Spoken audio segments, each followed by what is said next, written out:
maraming salamat, Asik Jun. At syempre, para sa mga kaibigan natin sa live stream, yung mga nanonood, maraming katanungan about 4Ps, pero wag po kayong mag-alala.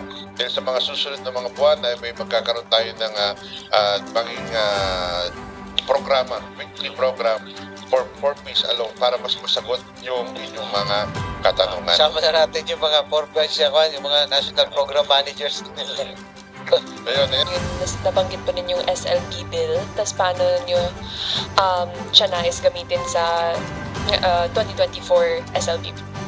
Actually, kung mapupush through yan, no, thank you, Shirley, kung mapupush through yan na may sa batas, no, number one, kagaya rin ng 4Ps, yung scope niya, no, hindi lang kami mapapako sa average na 200 to 300 annual targets, no, at annual physical target. So, maaring lumaki ito. Of course, yung budget tataas din, and then number two, yung mga staff natin, no, kasi talaga sa SLP wala tayong masyadong regular staff, no, puro mga contract of service, even yung mga nasa region, and yung nabanggit ko nga rin na ratio na 1:200 or 300 ang hinahawakan niyang caseload.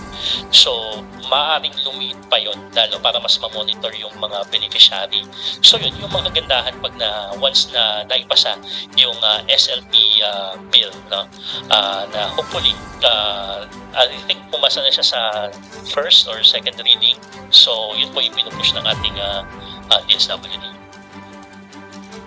Hi, good morning. Kathleen De Villa of Philippine Daily Inquirer po. In relation po dun sa recent order ni President to look into yung kung paano ma-adjust yung cash grants and aid ng DSWD to adjust for inflation, are there plans po to include yung SLP grants, yung one-time grant ng SLP sa planned adjustments? Thank you po. Siguro, if I may answer dyan, well, first and foremost, the directive of the President is parang sabi mo, compute muna kayo. Alamin yung mga procedures to mitigate nga yung effects ng inflation doon sa ating mga beneficiaries. Well, for once, yung lahat ng options ay open and available. Kagaya yung inclusion ng first 1,000 days ng mga bata. Lahat po yan pinag-aaralan natin. At this point in time, open po yan. May mga technical working group na po tayo.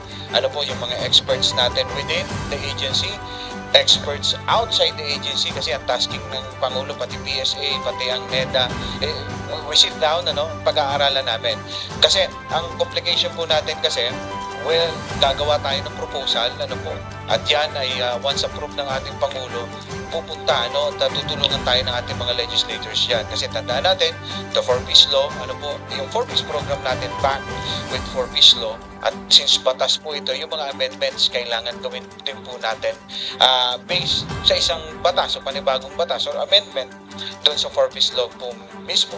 But then, lahat po ng options ay kinukonsider natin.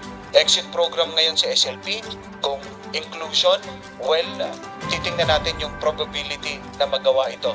Pero at this point in time, unless and until tapos na po yung pag-aaral natin na aprobohan ng mga stakeholders, that's the time siguro na we can say yes or we can say no doon sa proposal po. Thank you.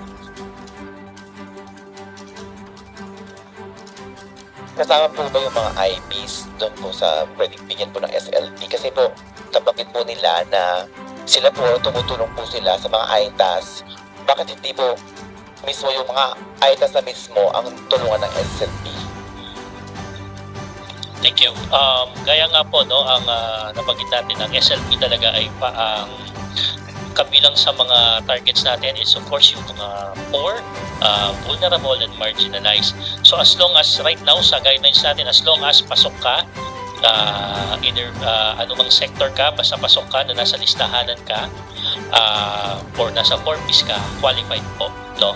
And then kung wala pa rin po doon at sa tingin nyo nga po na kayo po ay talagang classified as poor, doon na po ang SLP na po ang magkahanap ng fees. So lahat po, wala po tayong in-exclude dito. Paano po yung mga kababayan nga po natin ng mga IPs na minsan wala po silang knowledge po dito sa programa po ng DSWD? Sino po ba yung mga nagre-reach out sa kanila para po dito sa SLP program? doon po sa mga malalayong lugar, andun nga po yung ating mga social worker na even sa barangay po, pwede po silang lumapit at mag-inform na ang barangay naman po ang maglalapit sa munisipyo. So ganun po yung channel natin. Kasi syempre sa national, hindi naman po natin sila basta-basta malalapitan. So from their end, pwede silang lumapit sa barangay. Katulad din po na iba pang programa ng DSWD, then ilalapit sa munisipyo, paakit po dito sa central office. Kasi that's why nga meron po kaming mga massive na ganitong information drive, ano, to fully educate the public na ito po yung entitlement ninyo. Kasi wala pong requirements dito. Pilipino ka, basta Pilipino ka, pasok ka. Poor, marginalized, vulnerable, pasok ka. Kung hindi ka man kasama sa listahan, pwede pa rin kami mag-run ng test just to make sure na ikaw ay qualified.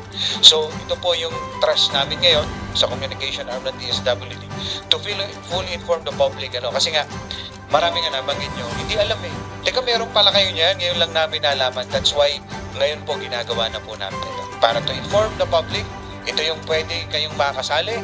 Ano po, to encourage you to participate and to join po nang matulungan kayo ng national government through the DSWD.